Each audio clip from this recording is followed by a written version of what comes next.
بسم اللہ الرحمن الرحیم۔ سرزمین ٹی وی کے پروگرام آگاہی سے میں ہوں سفدر علی خان، اور میرے ساتھ آج پاکستان کی بہت نامور اور معتبر شخصیت موجود ہیں۔ آپ چیئرمین انسٹیٹیوٹ انٹرنیشنل افیئرس ہیں اور اس کے ساتھ ساتھ جنگ میں کالم لکھتے ہیں، اور سب سے بڑی بات جو ان کے کریڈٹ میں ہے کہ آپ کی عالمی امور پر گہری نظر ہے اور آپ کو ایک ماہر کی حیثیت سے جانا جاتا ہے فارن افیئرس پر۔ میرا مخاطب ہیں جناب سید محمد مہدی صاحب۔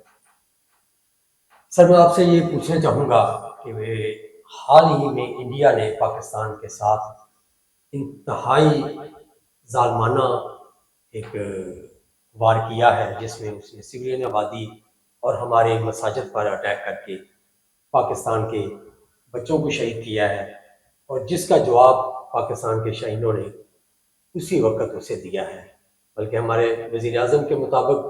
ہم نے 71 کا بدلہ لے لیا ہے۔ لیکن اس سب کے باوجود مودی کی چند دن کی پہلے تقریر جو ہوئی ہے وہ آپ نے سنی ہوگی، وہ مجھے ایسے لگتا ہے جیسے وہ فرسٹریشن کا شکار ہے، اور اس کی زبان اور اس کا جسم ساتھ نہیں دے رہے تھے بات کرتے ہوئے۔ لیکن اس سے سب کے باوجود بات کہنے والی یہ ہے کہ وہ متواتر پاکستان کو دھمکیاں دے رہا تھا۔ تو آپ ایک ماہر ہونے کی حیثیت سے عالمی تناظر پر آپ کی گہری نظر ہے اس وقت، کیا آپ سمجھتے ہیں کہ انڈیا مزید پاکستان کے خلاف کوئی واردات کر سکتا ہے، یا کہ اب اس کا امکان کم ہے؟ تو بسم اللہ الرحمن الرحیم۔ میں صفدر صاحب آپ کا شکریہ ادا کرتا ہوں۔ دیکھیے، بات یہ ہے کہ جو انڈیا ہے نا، اس سے کسی بات کی یہ بعید کرنا کہ یہ کر سکتا ہے یا نہیں، یہ تو ذرا مشکل بات ہے۔ لیکن ابھی جس طرح کی اسے چوٹ لگی ہے، میرا ذاتی سا خیال ہے کہ ابھی فوری طور پہ اس کے لیے یہ ممکن نہیں ہے کہ وہ جوابی حملہ کر سکے، کیونکہ انٹرنیشنلی اس کی جو اس وقت کی صورتحال ہے اور اس کو پسند نہیں کیا جا رہا پوری دنیا کے اندر، کیونکہ اس سے پہلے جب اس نے دہشت گردی کے واقعے کی بات کری تو پاکستان نے اس کے اندر بھی بڑے کھل کر کہا کہ ہم اس کی انویسٹیگیشن انٹرنیشنلی کرانا چاہتے ہیں، اور پھر جارحیت کے حوالے سے بھی آپ نے دیکھا کہ ٹرمپ کو یہ کہنا پڑا کہ انڈیا نے جارحیت کی ہے، اور پاکستان نے بنیادی طور پہ جواب دیا ہے۔ تو اس وقت جو جس قسم کا جواب تگڑا ملا ہے اور جو دنیا کی صورتحال ہے، اس میں مجھے نہیں لگتا کہ فوری طور پہ وہ دوبارہ کوئی حملہ کر سکتا ہے۔ ہاں، لیکن سازشیں جو ہیں وہ کرنے سے باز نہیں آئے گا، اور ہم جو یہ سمجھ رہے ہیں کہ کوئی وہ فوری طور پر ٹیبل پر بیٹھ جائے گا اور جو ہم نے ٹاکنگ پوائنٹس بتائے ہیں کشمیر اور پانی اور دہشت گردی، اور اس پر وہ فوری طور پر آ کر ہماری کوئی بات سنے گا، تو مجھے نہیں لگتا کہ ابھی فوری طور پر جو ہے وہ کوئی بہت تیزی کے ساتھ پیش رفت ہوگی۔ یہ ہو سکتا ہے کہ پاکستان کا پانی جو ہے وہ ابھی وقتی طور پر پاکستان کو پورا ملنے لگے، لیکن بہرحال وہ کوئی نہ کوئی ایسے ہیلے بہانے بنائے گا کہ جس سے پاکستان کو پریشانی بڑھے، اور مجھے نہیں لگتا کہ فوری طور پہ کشمیر کو بھی وہ حل کرنے کی طرف جائے گا۔ دیکھیں، وہ یہ کہہ رہا ہے کہ ہم پاکستان آکوپائڈ کشمیر پہ بات کرنا چاہتے ہیں۔ اچھا، ہمارے لیے شاید یہ بھی بری بات نہیں ہے، اگر کشمیر پہ بات شروع ہوتی ہے تو یہ سب سے اچھی بات ہوگی۔ اور یہ بات کب شروع ہوتی ہے؟ کیونکہ دیکھیے، پہلے دن اس کا موقف کچھ اور تھا،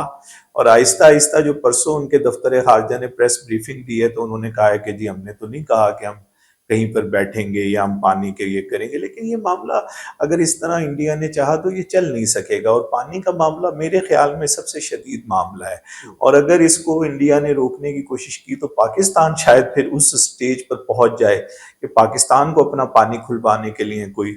ان کے اوپر کچھ حملہ کرنا پڑے یا کچھ، کیونکہ کل ہمارے وزیر اعظم نے کہا ہے کہ ہم بگیار ڈیم اور ان چیزوں کو تباہ بھی کر سکتے تھے، اور تو یہ چیزیں جو ہیں یہ شاید آج کل نہ ہوں، پرسوں نہ ہوں، لیکن اس کا امکان بہرحال بہت شدت سے موجود ہے کہ وہ پانی کو روکنے کی کوشش کرے گا اور ہمیں اس کا جواب دینا پڑے گا۔ شاہ صاحب، پانی کا ایک ایشو یہ بھی ہے کہ یہ پانی کے اوپر چائنا کا بھی کلیم ہے کہ وہ اس کا جو علاقہ ہے جس کو انہوں نے شاید اتر پردیش میں شامل کیا ہوا ہے، اس پر چائنا اپنا حق جتاتا ہے۔ تو کیا یہ کسی وقت یہ صورتحال پیدا ہو سکتی ہے کہ چائنا اور انڈیا کی جنگ بھی ہو، اور اس صورت میں پاکستان کو پانی کے حصول میں کوئی آسانی پیدا ہو سکتی ہے؟ دیکھیں اصل میں پاکستان کا جو پانی دریائے سندھ کے ذریعے سے آتا ہے نا، وہ تبت کے علاقے سے آتا ہے، اور تبت کے علاقے کے اوپر کلیم رکھتا ہے کہ وہ کہتا ہے کہ یہ جنوبی تبت ہے، چین کہتا ہے، اور وہ کہتا ہے یہ ہمارا حصہ ہے، جبکہ انڈیا جو ہے اروناچل پردیش اس کا نام اس نے رکھا ہوا ہے، اور وہ کہتا ہے کہ یہ ہمارا حصہ ہے۔ تو یہ وہ والا پانی ہے جو پانی دریائے سندھ کی بھی ابتدا ہے، دریائے گنگا کی بھی ابتدا ہے، تو یہاں سے یہ دونوں بڑے دریا نکلتے ہیں۔ لیکن جس پانی کو وہ ڈسٹرب کر رہا ہے وہ پانی بنیادی طور پہ دریائے جیلم کا، جسے ہم نیلم جیلم کہتے ہیں، اور دریائے چناب کا ہے، اور یہ بنیادی طور پہ وہ پانی ہے جو ہماری لائف لائن ہے، خاص طور پہ پنجاب کے ذمہ دار کی، پنجاب کے کسان کی، حتیٰ کہ سندھ کے کسان کی۔ اگر آپ دیکھیں تو گجرانوالہ ڈویژن، فیصل آباد ڈویژن اور ملتان ڈویژن وہ ٹوٹل اس پانی کے اوپر بیس کرتے ہیں، اور اگر آپ غور فرمائیں تو لاہور ڈویژن بھی کسی حد تک اس پانی پر بیس کرتا ہے۔ تو اس لیے ہمارے لیے بہت امپورٹنٹ ہے کہ اگر وہ کشن گنگا کی کیپیسٹی کو بڑھاتا ہے، یا وہاں سے پانی کو ٹرن کرتا ہے گنگا اس کے پانی کو جہلم کے، یا وہ بھگیار ڈیم کے ذریعے سے چناب کے پانی کو آگے پیچھے کرتا ہے، تو یہ وہ دو پانی ہوں گے جو فوری طور پہ ہمارے لیے تکلیف کا باعث ہوں گے۔ جو چائنا سے پانی آ رہا ہے وہ بنیادی طور پہ گلگت بلتستان کے رستے سے آتا ہے، اور اس میں دریائے شگر، دریائے رندو یہ سارے شامل ہوتے ہوتے دریائے کنہار،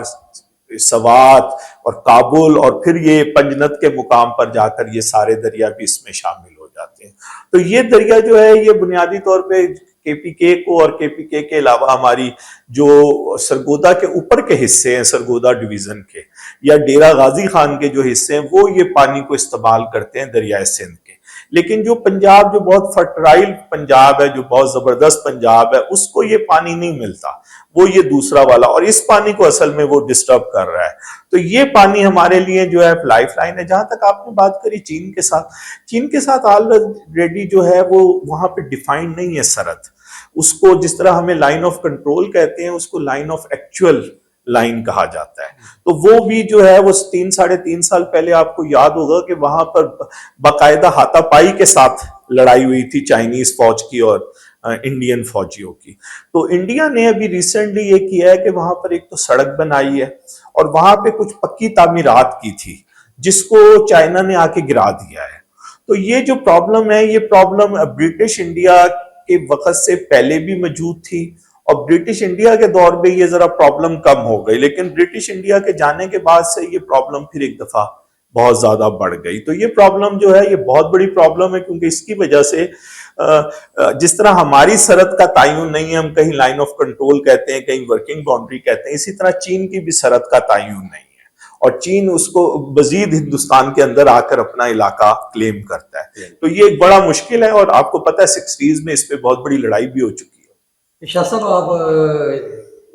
ابھی حال ہی میں ترکی اور ایران کا دورہ کر کے آئے ہیں، خاص طور پر میں ترکی کا ذکر کروں گا۔ اس جنگ میں بھی ترکی نے اور ایران نے کافی فعال کردار ادا کیا ہے۔ تو وہاں جو کانفرنس تھی اس میں کافی غیر ملکی وفود شامل تھے، پاکستان کی طرف سے آپ بھی تھے۔ تو پاکستان کی کیا آپ سمجھتے ہیں سفارتی تنہائی اب ختم ہو گئی، اور پاکستان کو سفارتی طور پر کیا کیا کامیابیاں ملی ہیں؟ کچھ اس پہ روشنی آپ ڈالیں۔ دیکھیے بات اصل میں یہ ہے کہ جہاں تک سفارتی کامیابیوں کی بات ہے تو اس کی ریزن سب سے بڑھ کر یہ ہوئی کہ پاکستان نے انٹرنیشنل کمیونٹی کو اس وقت ایک سیدھا سا پیغام دیا کہ ہم ہر قسم کے حالات کے لیے تیار ہیں، ہم انویسٹیگیشن کے لیے بھی تیار ہیں، ہم کسی قسم کی اگر کوئی مصالحت کرنی ہے اس کے لیے بھی تیار ہے۔ تو اس وجہ سے ہمارا گراف جو ہے وہ بڑھا ہے۔ لیکن میں ذاتی طور پہ سمجھتا ہوں کہ جب انڈیا یہ جنگ کر رہا تھا اس وقت امریکہ نے وہ رول ادا نہیں کیا، ورنہ یہ جنگ نہ ہوتی۔ امریکہ کے نائب صدر جو تھے وہ ہندوستان میں موجود تھے جب دہشت گردی کا واقعہ ہوا، لیکن انہوں نے نا بڑی ہی بے اعتنائی کا مظاہرہ کیا، اور انہوں نے کہا کہ یہ دونوں ملکوں کا معاملہ ہے، یہ کرتے رہیں۔ یہ تو جس وقت پاکستان نے پہلے دن ہی جواب دیا اور ان کے جہاز گرا دیے، اس کے بعد دنیا جو تھی وہ ایک پریشانی کے عالم میں آ گئی، ورنہ پچھلے چند سالوں سے ایسا لگتا تھا سفارتکاروں کی باتوں سے کہ وہ پاکستان کو اور انڈیا کو ایک پلڑے میں نہیں رکھتے ہیں، پاکستان کو کمزوری کی طرف سمجھتے ہیں۔ لیکن اس ساری صورتحال سے جو بہت اچھی بات ہوئی ہے، پاکستان ایک دفعہ دوبارہ سامنے آیا بڑے بھرپور طریقے سے، اور یہ بہت بڑی کامیابی ہے پاکستان کی کہ پاکستان سے 8-10 گنا بڑا ملک اور پیسوں، لیکن 80 سے 90 ارب ڈالر وہ خرچ کرتا ہے اپنے دفاع کے لیے، اور پاکستان صرف 10 ارب ڈالر کرتا ہے۔ اتنا تو وہاں ککس بیکس لے لیے جاتے ہیں. یہ رافیل طیارے کے جو کک بیکس ہے وہ اس سے زیادہ ہے جتنا پاکستان کا بجٹ ہے. تو یہ جہاں تک آپ نے ترکی اور ایران کے حوالے سے بات کری، ترکی نے اس سال چوتھا سال تھا لگاتار، انہوں نے انطالیہ ڈپلومیسی فورم کے نام سے ایک بہت بڑا انٹرنیشنل ایونٹ کرا رہے ہیں. اس میں 150 ممالک سے زیادہ کے وفود شامل تھے، جس کو تقریباً 6000 لوگوں کے اندر شامل تھے. اور اس میں سے پاکستان کی طرف سے انہوں نے اسحاق ڈار صاحب کو بلایا ہوا تھا، اور مریم نواز شریف صاحبہ کو بلایا ہوا تھا، اور ناچیز کو بھی بلایا ہوا تھا. تو ہم تینوں کو تھا، لیکن اسحاق ڈار صاحب تو اپنی مصروفیات کی وجہ سے تشریف نہیں لائے. مریم صاحبہ نے وہاں پر جو ہے وہ ایک جو تعلیمی کانفرنس تھی جو رجب طیب اردگان صاحب کی بیگم صاحبہ نے آرگنائز کی تھی، تو اس کی کی نوٹ اسپیکر جو تھی وہ مریم صاحبہ تھی. اور میرا جو پیپر تھا وہ پیپر تھا، کانٹیکٹ گروپ بنا ہوا ہے ایک اس کے اندر کیا کہتے ہیں فلسطین کے حوالے سے، غزہ کے حوالے سے. تو اس کے اندر جہاں فلسطین کے وزیر اعظم اور 3 ملکوں کے وزرائے خارجہ ترکی، مصر اور جارڈن کے، تو وہاں میری بھی گفتگو تھی. تو وہاں پر میں نے بھی اپنی بات جو ہے پیش کری. یہ ایک بہت بڑا فورم بن گیا ہے پوری دنیا کے. بہت دیکھیں نا، اس میں رشیا کے وزیر خارجہ سے لے کے یوکرائن کی قیادت ایک ہی چھت کے نیچے بیٹھی ہوئی تھی. یہ پچھلے چند سالوں میں جب سے یوکرائن اور ان کی جنگ ہو رہی ہے، یہ پہلا واقعہ تھا کہ ایک ہی چھت کے نیچے ترکی نے دونوں ممالک کو بٹھایا ہوا تھا. اور اس کے علاوہ تقریباً تمام بڑے ممالک کے وفود وزراء خارجہ کی شکل کے اندر وہاں پہ موجود تھے. مجھے بھی 2 دفعہ وزیر خارجہ ترکی سے ملنے کا اتفاق ہوا. ایک دفعہ وہ میری کرسی پر خود تشریف لے کر آئے، میرا بڑا شکریہ بھی ادا کیا. اور اس کے علاوہ فلسطین کے وزیر اعظم سے ملاقات ہوئی اور باقی تمام لوگوں سے. فلسطین کے وزیر اعظم نے بھی پاکستان کا بڑا شکریہ ادا کیا، اور اس نے کہا جس طرح پاکستان نے اور پاکستان کی قوم نے اس مشکل وقت میں ہمارا ساتھ دیا ہے، ہم اس کی کبھی بھی جو ہے وہ نہیں کر سکتے کہ جتنا ان کی طرف سے ہمارے لیے آیا. اس کے علاوہ جب میں ایران گیا ہوں تو ایران میں بنیادی طور پہ جو کانفرنس تھی وہ ہیومن رائٹس کی تھی، کہ ایسٹرن ورلڈ کی ہیومن رائٹس کے حوالے سے، کہ ویسٹ نے اپنی خود ہی ایک ہیومن رائٹ بنا لی، اور وہ ہیومن رائٹس یہ بنا لی ہے کہ جو ان کی ثقافت ہے اسی کو انہوں نے ہیومن رائٹس کا نام دے دیا. جو چیزیں وہ اپنی ثقافتی حوالے سے صحیح سمجھتے ہیں اسی کو انہوں نے ہیومن رائٹس کا. تو اس کے برابر میں، اس کے مقابلے میں ایک وہ ہیومن رائٹ جو ویسٹ نے پیش کی ہوئی ہے، اس کے مقابلے میں ایک ایسٹ کی ہیومن رائٹس جو اصل ہیومن رائٹس ہو، جو لوگوں کے واقعی مسائل کو حل کرے اور ان کو طبقاتی کشمکش کا شکار نہ کرے. اس قسم کی جو تھی وہ ایک کانفرنس تھی. اور وہاں پر بھی میں دلچسپ بات بتاؤں کہ فلسطین کے نمائندے نے اپنی تقریر کے اندر کہا، میری تقریر سے پہلے، کہ ہم پاکستان سے اس سے زیادہ چاہتے تھے. تو میں نے ان سے باقاعدہ پوچھا کہ اب اس سے زیادہ، انہوں نے کہا دیکھیں پاکستان ایک بڑا ملک ہے، اسلامی ملکوں میں اس کے مقابلے کی کسی کی حیثیت نہیں ہے، تو کم از کم وہ یہ تو کرے کہ ہماری ساری لیڈرشپ کو اسلام آباد بلائے، وہ کسی بھی پولیٹیکل پارٹی سے، اور اسے بٹھائے اور اس کی بات سنے، اور ان کے ساتھ بیٹھ کر آپ کے وزیر خارجہ جو ہے وہ انٹرنیشنلی ایک میسج دے. اگر یہ وہ میسج ہی دے دے تو یہ اسرائیل کے لیے بہت بڑی بات ہوگی. آیا کہ اس وقت تک ابھی ہم نے بھارت کو ہرایا نہیں تھا جنگ میں، یہ میں اس سے پہلے. اور لبنان کے جو وہاں پہ بہت معروف اسکالر ہیں، انہوں نے جب وہاں پہ تقریر کری تو انہوں نے کہا کہ پاکستان واحد ملک ہے مسلمانوں میں جو امریکہ سے بھی بات کر سکتا ہے. تو میرے لیے یہ تھوڑا سا وہ تھا، کیونکہ پاکستان میں اکثر لوگ بڑا پاکستان کو ہلکا سا سمجھتے ہیں، میں ایسا نہیں کبھی بھی سمجھتا، لیکن لوگ. تو میں نے ان سے پوچھا کہ یہ آپ کیا کہہ رہے ہیں؟ تو انہوں نے کہا کہ بالکل پاکستان ایک بڑا ملک ہے، ایک ایٹمی ملک ہے، اور پاکستان امریکہ سے بات کر سکتا ہے. اور انہوں نے اس وقت یہ بات کہی، اب تو ساری دنیا کہہ رہی ہے کہ پاکستان کے چین سے ایسے تعلقات ہیں کہ پاکستان کو اس کا استعمال کرنا چاہیے. تو بنیادی طور پہ ایران نے یہ کانفرنس کرائی تھی، باقر العلوم ان کی ایک بہت بڑی یونیورسٹی ہے قم میں، تو وہ اس کی بیسکلی تھی، اور ان کے ساتھ مل کے ان کی منسٹری جو ہے کلچر کی، انہوں نے یہ ملا کر دونوں نے تو پوری دنیا سے وہاں پر بھی 23 ممالک سے 30 کے قریب